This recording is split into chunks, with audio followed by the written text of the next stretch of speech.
সুপ্রিয় শ্রোতা, গল্প পাঠের আসর চ্যানেলে শুনতে যাচ্ছেন হুমায়ুন আহমেদ রচিত জোছনা ও জননীর গল্প উপন্যাসটির 11 পর্ব। আমি ওয়ারা করিম, সাথে থাকুন। রাত 10টা বাজে। নাইমুলকে খেতে দেয়া হয়েছে। খাবার নিয়ে ঢুকেছে মরিয়ম। তার হাত কাঁপছে, মনে হচ্ছে এক্ষুনি হাত ফসকে কোরমার বাটিটা মেঝেতে পড়ে যাবে। নাইমুল তার দিকে তাকিয়ে বলল, মরিয়ম কেমন আছো? মরিয়মের শরীরে ঝিম ধরে গেল। এত সুন্দর গলার স্বর! আর কি আদর করেই না মানুষটা জিজ্ঞেস করেছে, মরিয়ম কেমন আছো? মরিয়মের খুব ইচ্ছা করছে বলে, আমি ভালো আছি, তুমি কেমন আছো? প্রথম থেকেই তুমি করে বলা। একবার আপনি শুরু করলে তুমিতে আসতে কষ্ট হয়। তার এক বান্ধবী, নাম জসি, বিয়ের পরে প্রথম স্বামীকে আপনি বলতে শুরু করেছিল। এখন আর তুমি বলতে পারছে না। এই ভুল মরিয়ম করতে রাজি না। সে শুরু থেকেই তুমি বলবে। কিন্তু কথা বলবে কি? মরিয়মের গলা দিয়ে কোনো শব্দই বের হচ্ছে না। গলার কাছে কি যেন দলা পাকিয়ে আছে। নাইমুল বলল, তোমার নামটা এমন যে ছোট করে যে ডাকবো সেই উপায় নেই। ছোট করে ডাকলে তোমাকে ডাকতে হয় মরি। সেটা নিশ্চয়ই তোমার ভালো লাগবে না। মরিয়ম মনে মনে বলল, যা ইচ্ছা তুমি আমাকে ডাকো, তুমি যাই ডাকবে আমার ভালো লাগবে।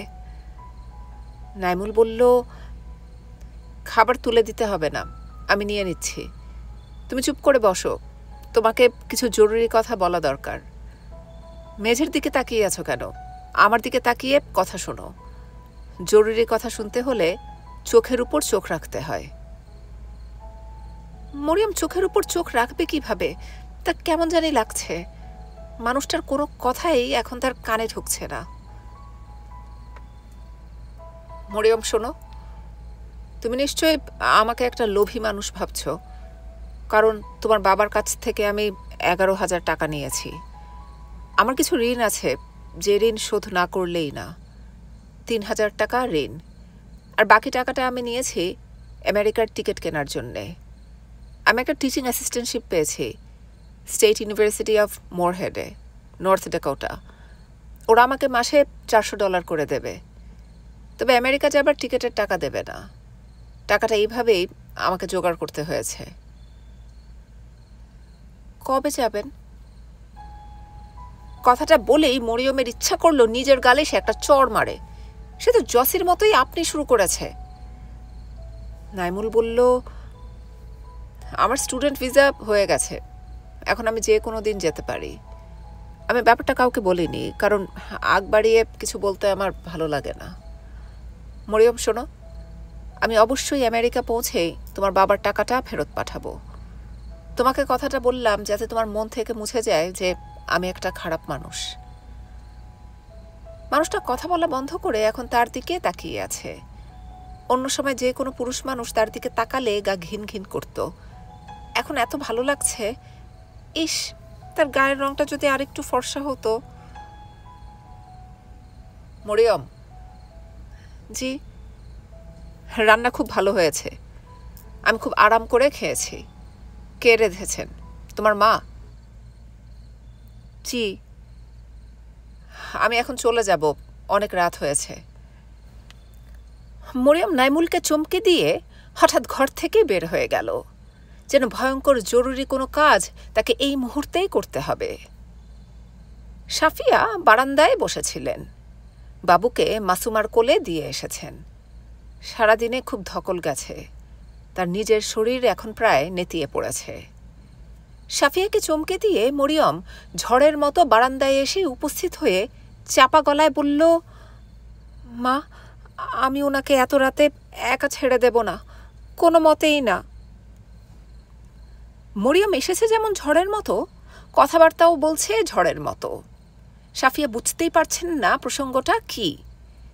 মরিয়ম বলল, মা, বাবাকে বলে ব্যবস্থা করো যেন উনি এখানে থাকতে পারেন। আমি অবশ্যই ওনাকে একা ছাড়ব না। উনি যদি চলে যান আমিও ওনার সঙ্গে যাব। এতক্ষণে সাফিয়া বুঝলেন এবং হেসে ফেললেন।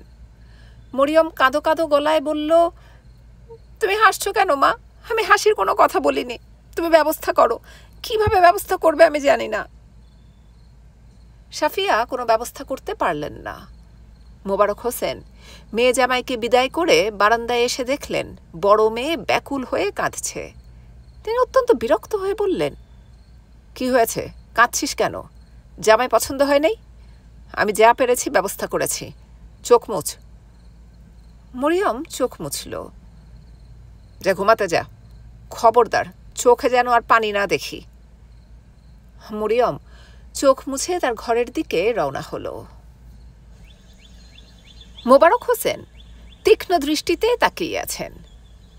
জোহর সাহেব এখানে কেন? শেখ সাহেবের বাড়িতে এই সকালে তিনি কেন? এখনো ভালো মতো সকাল হয়নি। ঘড়িতে বাজছে 6:05। ফজরের নামাজ যারা পড়ে তারা ছাড়া এত ভোরে কেউ উঠে না। নাকি তিনি ভুল দেখছেন? এই ব্যক্তি জোহর না, এ অন্য কেউ। চেহারায় মিল আছে। সমিল চেহারার মানুষ প্রায়ই পাওয়া যায়।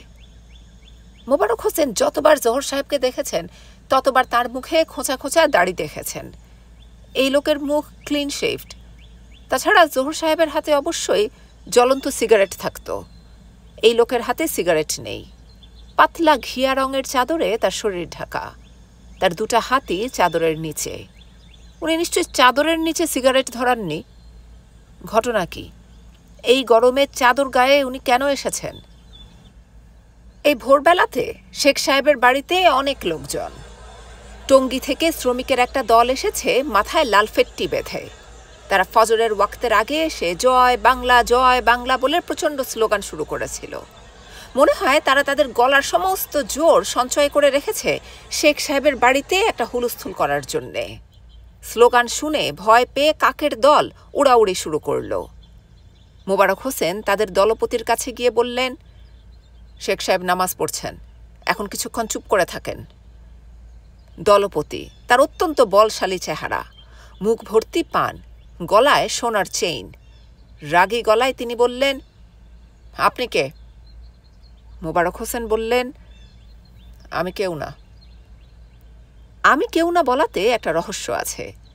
বলার ভঙ্গি সামান্য পরিবর্তন করে আমি কেউ না বলেও বুঝিয়ে দেয়া যায় আমি অনেক কিছু। মোবারক হোসেন সেটা বুঝিয়ে দিলেন। দলপতি পানির পিক ফেলতে ফেলতে বললেন, আমি টঙ্গী শ্রমিক লীগের সভাপতি। আমার নাম ইসমাইল মিয়া। শেখ সাহেব আমারে চিনেন, আমার বাড়িতে একবার খানা খেয়েছেন। মোবারক হোসেন বললেন, শুনে খুশি হলাম। ইসমাইল মিয়া গলা সামান্য নিচু করে বললেন, টিফিনের কোনো ব্যবস্থা আছে? আমরা কেউ নাস্তা করি নাই। টিফিনের কোনো ব্যবস্থা নাই। শেখ সাহেব নিচে নামবেন কখন? সেটা তো ভাই উনি জানেন। আপনি এখানকার কে? কোন দায়িত্বে আছেন? আমি কোনো দায়িত্বে নেই। আমি তো আপনাকে আগেই বলেছি আমি কেউ না। জোহরকে দেখা যাচ্ছে এই দলটির আশেপাশে ঘুরঘুর করতে। সে দুবার তাকালো মোবারক হোসেনের দিকে, কিন্তু তাকে দেখে মনে হচ্ছে না সে মোবারক হোসেনকে চিনতে পারছে। তাহলে এমন কি হতে পারে যে এই লোক জোহর না, তার মতো চেহারার অন্য কেউ? মোবারক হোসেন এগিয়ে গেলেন। যা সন্দেহ করা হয়েছিল তাই। এই লোক জোহর। মোবারক হোসেনকে দেখে হাসল, পরিচিতের হাসি এবং আনন্দের হাসি, যেন হঠাৎ দেখা হওয়ায় খুশি হয়েছে। মোবারক হোসেন বললেন, কেমন আছেন? জোহর বলল, ভালো। এখানে কি জন্য এসেছেন? দেখতে আসছি। কোনো বিহারি শেখ সাহেবকে দেখতে আসতে পারবে না এমন আইন কি শেখ সাহেব পাশ করেছেন? এতক্ষণ হয়ে গেছে, আপনাকে তো সিগারেট ধরাতে দেখলাম না। শেখ সাহেবের বাড়িতে সিগারেট খাবো? এত বড় বেয়াদবি তো করতে পারি না। আমি আর যাই হই, বেয়াদব না। গরমের সময় চাদর গায়ে দিয়ে এসেছেন কেন? জোহর কিছুক্ষণ চুপ করে থেকে বলল, যখন বের হয়েছিলাম তখন ঠান্ডা ঠান্ডা ভাব ছিল। তবে আপনি যা ভাবছেন তা না, চাদরের নিচে কিছু নাই। চাদর খুলে দেখাতে হবে। দুজন দুজনের দিকে তাকিয়ে আছে, কেউ চোখ নামিয়ে নিচ্ছে না। মোবারক হোসেন বললেন, গরম বেশি, চাদর খুলে ফেললে ভালো হয়। জোহরের ঠোঁটের কোণে ক্ষীণ হাসির রেখা দেখা গেল। হাসি ফুটল না, তার আগেই নিভে গেল। তাকে দেখে মনে হলো সে মোবারক হোসেনের কথায় খুব মজা পাচ্ছে। যদি চাদর না খুলি তাহলে কি আমাকে চলে যেতে হবে? জি। তাহলে চলেই যাই। চা খেতে ইচ্ছা করছে। আশেপাশে চায়ের দোকান আছে? আছে। আমাকে নিয়ে চলেন, দুজনে মিলে চা খাই। কোনো নেশাই একা একা করা যায় না। চা তো একরকম নেশাই, তাই না? চলেন যাই। ৩২ নম্বর থেকে বের হয়ে দুজন মিরপুর রোড পার হলো। ওপাশেই একটা নাপিতের দোকান। দোকানটা সবার চোখে পড়ে, কারণ সেখানে মজার একটা সাইনবোর্ড ঝুলছে, মুজিবের বাড়ি যেই পথে, আমার দোকান সেই পথে। নাপিতের দোকানটা এখনো খোলেনি, তবে চায়ের দোকান খুলেছে। ১০-১২ বছরের একটা ছেলে পরোটা বেলছে, দুখুমিয়া টাইপ চেহারা, বড় বড় চোখ। জোহর চায়ের দোকানে ঢুকেই গায়ের চাদর খুলে ফেলল, ভাঁজ করে কাঁধে রেখে মোবারক হোসেনের দিকে তাকিয়ে হাসল। শান্ত গলায় বলল, চাদরের নিচে যে কিছু নাই, কথাটা কি বিশ্বাস হয়েছে? মোবারক হোসেন হ্যাঁ সূচক মাথা নাড়লেন। জোহর বলল, তারপরেও যদি বিশ্বাস না হয় গায়ে হাত দিয়ে দেখতে পারেন। দেখতে হবে না। আসুন, চা নিয়ে রাস্তার পাশে বসে খাই। আপত্তি আছে? না, আপত্তি নেই। রাস্তার পাশে দুজন দাঁড়িয়ে আছে। জোহর সিগারেট ধরিয়েছে। সিগারেট ধরানোর কারণেই হয়তো তার চেহারায় উৎফুল্ল ভাব। ইন্সপেক্টর সাহেব। জি। আপনাকে আগে একবার যুক্তি দিয়ে বুঝিয়েছিলাম যে পূর্ব পাকিস্তান কখনো স্বাধীন হবে না, মনে আছে? মনে আছে। আমার যুক্তি কি আপনার কাছে বিশ্বাসযোগ্য মনে হয়েছিল? জি, মনে হয়েছে। এখন আমি বুঝতে পারছি আমার যুক্তি ঠিক না। শেখ মুজিব যদি চান দেশ স্বাধীন হবে। কিভাবে বুঝলাম জানেন? না, আপনাকে দেখে বুঝলাম। কোনো বাঙালির পক্ষে শেখ মুজিবের কোনো অনিষ্ট করা সম্ভব না। অনিষ্ট অনেক দূরের ব্যাপার, তার কোনো ক্ষতির চিন্তা করার ক্ষমতাও বাঙালির নেই। এই যদি অবস্থা হয় তাহলে স্বাধীনতা ছাড়া উপায় কি? একজন মানুষ কত দ্রুত এই অবস্থায় চলে গেছেন ভাবতেই বিস্মিত হতে হয়। মোবারক হোসেন কিছু বললেন না। তার চায়ের নেশা নেই, কিন্তু সকালের এই চাটা তার খেতে ভালো লাগছে। ইন্সপেক্টর সাহেব। জি। আমি এখনো পাকিস্তানি শাসকদের চিন্তিত হবার মতো কিছু ঘটেছে বলে মনে করি না। শেখ মুজিব মধ্যবিত্তের নেতা, বুর্জোয়া নেতা। এ ধরনের নেতারা সরাসরি যুদ্ধের কথা ভাবেন না। এরা ঝামেলা মুক্ত সমাধান চান। যেমন ধরেন ভারতের জওহরলাল নেহেরু কিংবা মহাত্মা গান্ধী। এরা দেশ স্বাধীন করেছেন জেল খেটে, অসহযোগ আন্দোলন করে। কারণ এই দুজনও বুর্জোয়া নেতা। সরাসরি যুদ্ধ এরা সমর্থন করেননি। আপনাদের শেখ মুজিবও করবেন না। বুঝতে পারছেন আমি কি বলছি? বোঝার চেষ্টা করছি। আমার বুদ্ধি কম, সহজে কিছু বুঝি না। আমার ধারণা আপনাদের শেখ মুজিবের মাথায়ও গান্ধী টাইপ চিন্তাভাবনা আছে। অসহযোগ আন্দোলন করে জেল টেল খেটে দেশ স্বাধীন করে ফেলা। পুরোপুরি স্বাধীন করা যদি সম্ভব নাও হয় তাতেও আপাতত চলবে। Confederation, United states. পাকিস্তানের যে এই অবস্থা হবে সেটা কিন্তু তখনকার নেতারা ঠিকই বুঝেছিলেন। মোহাম্মদ আলী জিন্নাহ তো ২ পাকিস্তান হচ্ছে জেনে বিরক্ত হয়ে বলেছিলেন, পোকায় কাটা পাকিস্তান দিয়ে আমি কি করব? মোবারক হোসেন বললেন, মানুষ তো বদলায়। অবশ্যই বদলায়, পরিস্থিতি মানুষকে বদলায়। ভয়াবহ ডাকাত হয়ে যায় নিজাম আউলিয়া, বিরাট সাধুসন্ত হয়ে যায় ভয়াবহ খুনি। সমস্যাটা এইখানেই। আপনার চা খাওয়া দেখে মনে হচ্ছে আপনি খুবই আরাম করে চা খেয়েছেন। আরেক কাপ খাবেন? জি, খাবো। বক্তৃতা শুনতে যাবেন না? কি বক্তৃতা? পল্টনে আজ মাওলানা ভাসানীর বক্তৃতা আছে। আমার ধারণা এটা হবে খুবই গুরুত্বপূর্ণ বক্তৃতা, শোনা দরকার।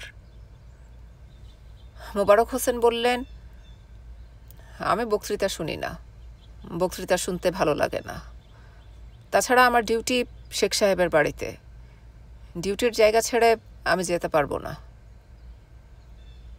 জোহর দ্বিতীয় সিগারেট ফেলে দিয়ে তৃতীয়টি ধরাতে ধরাতে বলল, আপনি আসলে কার ডিউটি করছেন বলুন তো? মোবারক হোসেন জবাব দিতে পারলেন না।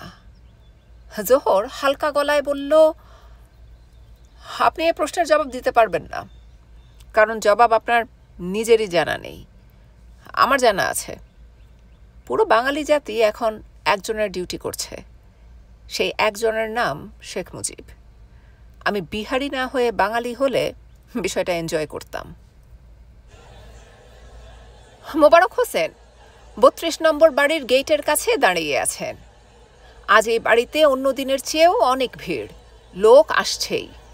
বাড়ির সামনের রাস্তাটা যেন নদী হয়ে গেছে, নদীতে মানুষের স্রোত। নদীতে যেমন ঢেউ উঠে, এখানেও উঠছে। কখনো মানুষ বাড়ছে, কখনো কমছে। মোবারক হোসেনের মানুষের এই প্রবল বেগবান স্রোত দেখতে ভালো লাগছে। হঠাৎ তার মনে হলো, তার ৩ মেয়েকে নিয়ে এলে ভালো হতো। এরা হয়তোবা মজা পেত। এরা কখনো ঘর থেকে বের হয় না, এ ধরনের দৃশ্য কখনো দেখে না। এত কাছে বাড়ি, একবার নিয়ে এলে হয়। হ্যাঁ, তুই কি করছিস? আছিস কেমন? মোবারক হোসেন চমকে উঠলেন। শেখ মুজিব দলবল নিয়ে বের হচ্ছেন। বাড়ির সামনের রাস্তায় কয়েকটা গাড়ি দাঁড়িয়ে আছে, গাড়িতে উঠবেন। মোবারক হোসেনকে দেখে থমকে দাঁড়ালেন। তার মুখ হাসি হাসি। স্যার, ভালো আছে।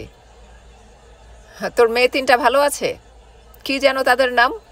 মরিয়ম, মাসুমা, মাফরুহা। নাম ঠিক হয়েছে? জি স্যার, ঠিক হয়েছে। আজ মাওলানা ভাসানী পল্টনে বক্তৃতা করবেন, শুনতে যাবে না? শুধু আমার কথা শুনলে হবে, অন্যদের কথাও শুনতে হবে। শেখ মুজিব এগিয়ে গেলেন। মোবারক হোসেন এক দৃষ্টিতে তাকিয়ে আছেন। তার ৩ মেয়ের নাম এই মানুষটা মাত্র একবার শুনেছেন, এখনও নাম মনে আছে। এই ক্ষমতাকে শুধু বিস্ময়কর বললেও কম বলা হয়। মাওলানা ভাসানীর বক্তৃতা শোনার কোনো আগ্রহ মোবারক হোসেন বোধ করছেন না। তারপরেও তিনি বক্তৃতা শুনতে গেলেন। বিস্ময়কর ব্যাপার হচ্ছে, তিনি তার ২ মেয়েকে সঙ্গে করে নিয়ে গেলেন। ৩ জনকেই নেবার শখ ছিল। বড়টিকে বাড়িতে পাওয়া গেল না, সে কিছু না বলে কোথায় নাকি চলে গেছে। মোবারক হোসেন ঠিক করে রেখেছেন, এই ধরনের কর্মকাণ্ডের উচিত শাস্তি সে পাবে, যথাসময়ে পাবে। বড় মেয়ের বিয়ে হয়ে গেছে তাতে কি? মেয়ে তো এখনও তার সঙ্গে থাকে। যতদিন মেয়ে তার বাড়িতে থাকবে ততদিন তাকে বাড়ির নিয়ম কানুন মানতে হবে। মাসুমা এবং মাফরুহা দুজনেই ভয়ে অস্থির। বাবার সঙ্গে বেড়াতে যাওয়ায় কোনো আনন্দ নেই। আমরা কোথাও যাব না, এটা বলাও সম্ভব না। দুজনেই খুব মন খারাপ করে বাড়ি থেকে বের হলো। তারা খানিকটা ভয়ও পাচ্ছে। বাবা তাদের বলেননি কোথায় নেওয়া হচ্ছে। বাবাকে জিজ্ঞেস করে জানবে সেই সাহসও তাদের নেই। মোবারক হোসেন রিকশা নিলেন। ছোট মেয়েটিকে বসালেন নিজের কোলে। মাফরুহাকে দেখে মনে হচ্ছে সে লজ্জায় মরে যাচ্ছে, কেঁদেই ফেলত। অনেক কষ্টে সে চোখের জল আটকে রাখছে। মোবারক হোসেন বললেন, হাতে এখনো সময় আছে, তোরা আইসক্রিম খাবি? দুজনেই চাপা গলায় বলল, না। খাবি না কেন? হায়, আইসক্রিম কিনে দেই। মোবারক হোসেন বেবি আইসক্রিমের দোকানে গিয়ে 2 মেয়েকে আইসক্রিম কিনে দিলেন। দুজনেই খুব আগ্রহের সঙ্গে আইসক্রিম খাচ্ছে, দেখতে ভালো লাগছে। মোবারক হোসেন সিগারেট ধরাতে ধরাতে বললেন, শেখ সাহেব, তোদের 3 বোনেরই নাম জানেন। আজকেও তোদের কথা আমাকে জিজ্ঞেস করলেন। তোরা কেমন আছিস জানতে চাইলেন। মাসুমা ভয়ে ভয়ে বলল, আমাদেরকে উনি কিভাবে চেনেন? মোবারক হোসেন বললেন, সে বিরাট ইতিহাস, জানার দরকার নেই। তাড়াতাড়ি আইসক্রিম শেষ কর, বক্তৃতা শুরু হয়ে গেছে। মাসুমা অবাক হয়ে বলল, কিসের বক্তৃতা? মোবারক হোসেন জবাব দিলেন না। মেয়েদের সঙ্গে এত কথা বলতে তার ভালো লাগে না। পল্টনের মাঠের জনসমুদ্রে মাওলানা বললেন, 13 বছর আগে কাকমারি সম্মেলনে আমি আসসালামু আলাইকুম বলেছিলাম। মরহুম শহীদ সোহরাওয়ার্দী তীক্ষ্ণ বুদ্ধিসম্পন্ন ব্যক্তি হয়েও সেদিন আমার কথা অনুধাবন করতে পারেন নাই। কারণ আমি বুঝতে পেরেছিলাম যে 2 অংশ যদি একত্রে থাকে তাহলে কাল ব্যাধি যক্ষার জীবাণু যেমন দেহের হৃৎপিণ্ডের 2 অংশকে নিঃশেষ করে দেয়, তেমনি পাকিস্তানের 2 অংশই বিনষ্ট হবে। তাই বলছিলাম যে তোমরা তোমাদের শাসনতন্ত্র প্রণয়ন করো এবং আমরা আমাদের জন্য শাসনতন্ত্র প্রণয়ন করি। লাকুম দিনুকুম ওয়ালিয়া দিন। শেখ মুজিবুর রহমান আজ ঘরের ছেলে ঘরে ফিরে এসেছে। আমি 7 কোটি বাঙালিকে আজ মোবারকবাদ জানাই এজন্যে যে তারা এই বৃদ্ধের 13 বছর আগের কথা এতদিন পর অনুধাবন করতে পেরেছে। মাওলানা ভাসানী যখন বক্তৃতা দিচ্ছেন তখন মরিয়ম পুরনো ঢাকায়। সে আগামসি লেইনের একটা ঠিকানা খুঁজে বেড়াচ্ছে, কিছুতেই পাচ্ছে না। ভয়ে সে অস্থির। একা একা এর আগে সে কখনো কোথাও যায়নি। অচেনা একটা জায়গায় ঠিকানা খুঁজে বেড়ানোর তো প্রশ্নই আসে না। সে খুঁজছে নাইমুলের বাসা। বিয়ের পর এই যে সে চলে গেল, তার আর কোনো খোঁজ নেই। বাসার মানুষগুলিও যেন কেমন, তারাও তো খোঁজ খবর করবে। এখন সময় ভালো না, চারদিকে আন্দোলন হচ্ছে।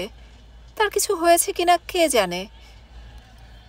মরিয়ম ঠিক করে রেখেছে আজ সে মানুষটাকে সাথে করে নিয়ে যাবে। বাসার মানুষজন যার যা ইচ্ছা বলুক, কিছুই যায় আসে না। বাবা যদি পিস্তল বের করে তাকে গুলি করে দেন তাহলে দেবেন, কিন্তু মানুষটাকে সে এখানে একা ফেলে রেখে যাবে না।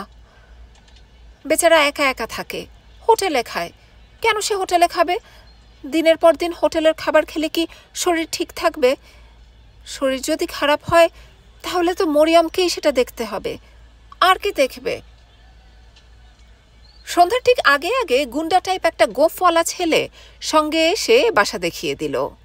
ঢাকাইয়া ভাষায় বলল, নাইমুল সাহেব এই চিপায় থাকে, ডাক দেন, আওয়াজ দিব। মরিয়ম নিশ্চিত সে একটা ফাঁদে পড়েছে। এরকম একটা জঘন্য জায়গায় নাইমুল থাকতেই পারে না। এই গুন্ডাটা ভুলিয়ে ভালিয়ে এখানে নিয়ে এসেছে। এক্ষুনি সে ধাক্কা দিয়ে মরিয়মকে ঘরে ঢুকিয়ে দরজা বন্ধ করে দেবে। মরিয়ম কাঁপতে কাঁপতে দরজার কড়া নাড়ল। তার এক চোখ গুন্ডাটার দিকে। গুন্ডাটা চলে যায়নি, রাস্তায় দাঁড়িয়ে তার দিকে তাকিয়ে আছে। 2 বার কড়া নাড়তেই ভেতর থেকে নাইমুলের গম্ভীর গলা শোনা গেল, মরিয়ম চলে এসো, দরজা খোলা। শুধু কড়া নাড়ার শব্দ শুনে একটা লোক কি করে বুঝল কে এসেছে? এই রহস্য মরিয়ম কখনো ভেদ করতে পারেনি, নাইমুল কখনো বলেনি। আসমানি চায়ের কাপ নামিয়ে রাখতে রাখতে হাসি মুখে বলল, এই শোনো, তোমাকে একটু দোকানে যেতে হবে। আসমানি তার স্বভাব মতো ভোরবেলা গোসল করেছে, ধোয়া একটা শাড়ি পরেছে, কপালে টিপ, খুব সম্ভব চোখে হালকা করে কাজলও দিয়েছে। তাকে সুন্দর লাগছে। আসমানি বলল, এই কথা বলছো না কেন? শাহেদ ভুরু কুঁচকে চায়ের কাপে চুমুক দিল। তার সামনে 2টা পত্রিকা, দৈনিক পাকিস্তান এবং ইত্তেফাক। দৈনিক পাকিস্তানের ভাঁজ এখনো খোলা হয়নি। পত্রিকার পাতায় পাতায় আগুন গরম সব খবর। এখন স্ত্রীর কথা শোনা তেমন জরুরি না, দোকানে যাওয়াটাও জরুরি না। কাগজ পড়া শেষ হোক, তারপর দেখা যাবে। আসমানি শাহেদের পাশে বসতে বসতে বলল, চট করে চাটা খেয়ে নাও। আসমানিকে আজ অন্য দিনের চেয়েও অনেক বেশি হাসি খুশি লাগছে। তার কারণ স্পষ্ট নয়। শাহেদ চায়ের কাপে চুমুক দিল। মিষ্টি কম হয়েছে, আর একটু চিনি দাও। এই কথাটা বলতেও আলসেমি লাগছে। মনে হচ্ছে চিনির কথা বললেও সময় নষ্ট হবে। দৈনিক পাকিস্তানের প্রথম পাতায় সুন্দর একটা ছবি ছাপা হয়েছে। কালো পতাকা উড়িয়ে শেখ মুজিবুর রহমান যাচ্ছেন প্রেসিডেন্ট ভবনে। প্রেসিডেন্টের সঙ্গে বৈঠক। বৈঠকে কি হলো না হলো পত্রিকায় নিশ্চয়ই তার বিস্তারিত বিবরণ আছে। তুমি এখন পত্রিকায় হাত দিও না। পড়তে শুরু করলে তুমি 1 ঘন্টার আগে উঠবে না। চাটা শেষ করে তোমাকে একটু দোকানে যেতে হবে। শেখ মুজিব এবং ইয়াহিয়ার বৈঠকের চেয়েও এটা অনেক বেশি জরুরি। তাই নাকি? হ্যাঁ তাই। শেখ মুজিব ভাববেন তার দেশ নিয়ে, আমি ভাববো আমার সংসারের তেল চিনি নিয়ে। দেশটা তোমার না? আমার কাছে আগে আমার সংসার, তারপর দেশ। কঠিন কিছু কথা শাহেদের মুখে এসে গিয়েছিল। সে নিজেকে সামলালো। সকালবেলাটা তিক্ততার জন্যে ভালো না। সে পত্রিকায় মন দিল। আসমানি হাত বাড়িয়ে পত্রিকা দুটা নিয়ে নিল। শাহেদের মাথায় চট করে রক্ত উঠে গেল। সে নিজেকে সামলে সিগারেট ধরালো। এখন সে একটা ঝগড়া শুরু করতে চায় না। ঝগড়া করার অনেক সময় পাওয়া যাবে। আপাতত যা করতে হবে তা হচ্ছে কায়দা করে পত্রিকা দুটা নিয়ে নিতে হবে। এমনভাবে নিতে হবে যেন আসমানি টের না পায়। এই মুহূর্তে পত্রিকা পড়ার প্রতি তার আগ্রহটা অনেক বেশি। স্ত্রীরা স্বামীর যে কোনো বিষয়ের প্রতি অতিরিক্ত আগ্রহকেই সন্দেহের চোখে দেখে। আসমানি শাহেদের পিঠে হাত রেখে বলল, দোকানে যাওয়া ছাড়াও তোমাকে কাঁচা বাজারেও যেতে হবে। ঘরে কোনো বাজার নেই। চাল ডাল সব কিনতে হবে। সবাই খাবার কিনে ঘরে জমা করে রাখছে, শুধু আমাদের ঘরে কিছু নেই। শাহেদ অনাগ্রহের মতো ভঙ্গি করে বলল, দেখি কাগজটা। আসমানি বলল, এখন কাগজ পাবে না। দোকানে যাবে, কাঁচা বাজারে যাবে, তারপর কাগজ। কাগজ পালিয়ে যাচ্ছে না।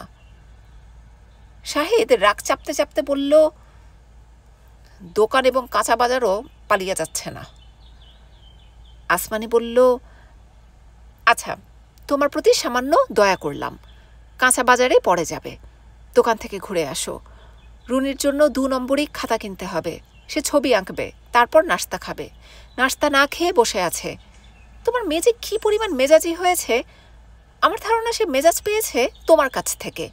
যা বলবে তাই করবে। তোমার চা খাওয়া শেষ হয়েছে? এখন ওঠো।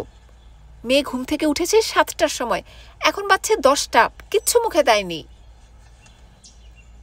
শাহেদ ঝামেলা করল না, উঠে দাঁড়ালো, গায়ে শার্ট দিল। আসমানি বলল, তোমাকে কাগজ পড়তে না দেওয়ার জন্যে আমার নিজেরই খারাপ লাগছে। তবে দোকান থেকে ফিরেই দেখবে গরম চা এবং চায়ের কাপের পাশে ভাঁজ করা পত্রিকা। ভালো কথা, খাতা যে আনবে, খাতার কাভারে হাতির ছবি থাকতে হবে। হাতির ছবি ছাড়া খাতা আনলে চলবে না। তোমার মেয়ে যে কী চিজ হয়েছে তুমি তো জানো না। হাতির ছবির কথা যেন মনে থাকে। মনে থাকবে। মুখটা এমন প্যাঁচার মতো করে রেখেছ কেন? তোমাকে দেখে মনে হচ্ছে তুমি প্রেসিডেন্ট ইয়াহিয়া, পাকিস্তানের সমস্যায় হতাশ, বিরক্ত এবং ক্লান্ত। আমি লক্ষ্য করেছি ভোরবেলাতেই তোমার মেজাজ বেশি খারাপ থাকে। ইয়াহিয়া সাহেব, হিজ এক্সেলেন্সি, আজ কি অফিস যাবে? না। ভালো হয়েছে। আজ তাহলে তুমি রুনির মাথা কামিয়ে দেবে। ছোটবেলায় কয়েকবার মাথা না কামালে চুল ঘন হয় না। একটা রেজার ব্লেড এনো তো, আর 1 বোতল ডেটল। মাথা কেটে গেলে দিতে হবে। আর কি কি লাগবে একসঙ্গে বলো। আর কিছু লাগবে না। দোকানে ভালোবাসা কিনতে পেলে তোমাকে শেরখানেক ভালোবাসা কিনতে বলতাম। ইদানিং তোমার মধ্যে এই জিনিসের সাংঘাতিক অভাব দেখছি। ভালো কথা, চা পাতা নেই। চা পাতা আনতে হবে, প্লাস চিনি। এই দুটা যদি না আনো তাহলে চা পাতা এবং চিনি ছাড়া চা খেতে হবে। কিছু বাকি পড়লো কিনা আবার মনে করে দেখো। তাঁতের মাকুর মতো আমি দোকান বাসা করতে পারবো না। আর কিছু লাগবে না। ভালো কথা, তুমি যখন খুব রেগে যাও তখন তোমার চেহারা কিন্তু খানিকটা ইয়াহিয়া খানের মতো হয়ে যায়। ঠাট্টা করছি না, অনেস্টলি। যে জায়গায় তোমরা গোঁফ রাখো তোমার সেই জায়গাটা ইয়াহিয়া খানের মতোই বড়। আচ্ছা, গোঁফ রাখার জায়গাটার নাম জানো কি? জানি না। কি আশ্চর্য, যেখানে তোমরা এত কায়দা করে গোঁফ রাখো তার নামও জানো না? শাহিদ বিরক্ত গলায় বলল, অকারণে কেন এত কথা বলছো তুমি? তুমি তো মাথা ধরিয়ে দিচ্ছ।